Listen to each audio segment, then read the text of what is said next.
দুনিয়াতে দেহার বাকি রয়েছে আর কি। কুত্তার নাম রাখছি স্পার্কি, সাদের ঘর কেটটা বানালাম লার্কি।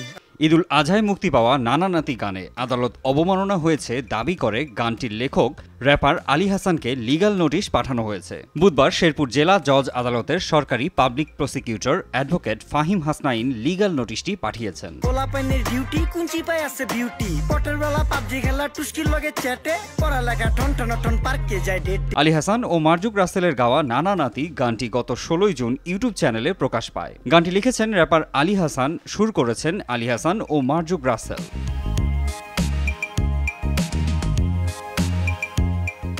নোটিশে আগামী 15 দিনের মধ্যে গানে আদালত অবমাননাকারী বর্তমানের কোর্টে বিচার হবে নোটে লাইনটি বাদ দেয়া সহ অনলাইনে লাইভে এসে জনসাধারণের কাছে ক্ষমা চাইতে বলা হয়েছে।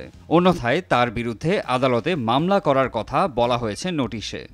আমানতের খেয়ানত যার কাছে দেই রাখতে থাকতে দেখা যাও কাগু করি কেয়ার, দেখতে পুরো মাশাআল্লাহ Ahsan Habib pair. Legal notice পাঠানোর বিষয়টি নিশ্চিত করেছেন অ্যাডভোকেট ফাহিম হাসনাইন। তিনি বলেন গানটির 1 মিনিট 18 সেকেন্ডে বলা হয়েছে বর্তমানের কোর্টে বিচার চলে নোটে, যা আদালত অবমাননা করার শামিল। স্বার্থ শেষকার বিছে লাত্তি মেরা ফোটে, বর্তমানের কোর্টে নানা বিচার চলে নোটে।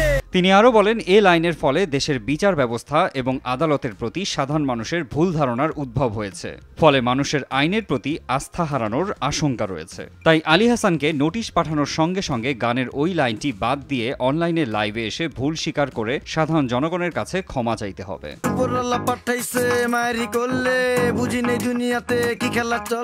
নোটিশ পাঠানোর 15 দিনের মধ্যে আলী হাসান যদি গানের লাইনটি বাদ না দেন এবং অনলাইন লাইভে এসে সাধারণ জনগণের কাছে ক্ষমা চেয়ে দুঃখ প্রকাশ না করেন, তাহলে তার বিরুদ্ধে আইন অনুযায়ী উক্ত আদালতে মামলা করা হবে বলে হুঁশিয়ারি দেন তিনি। মারজান ইভান, RTV।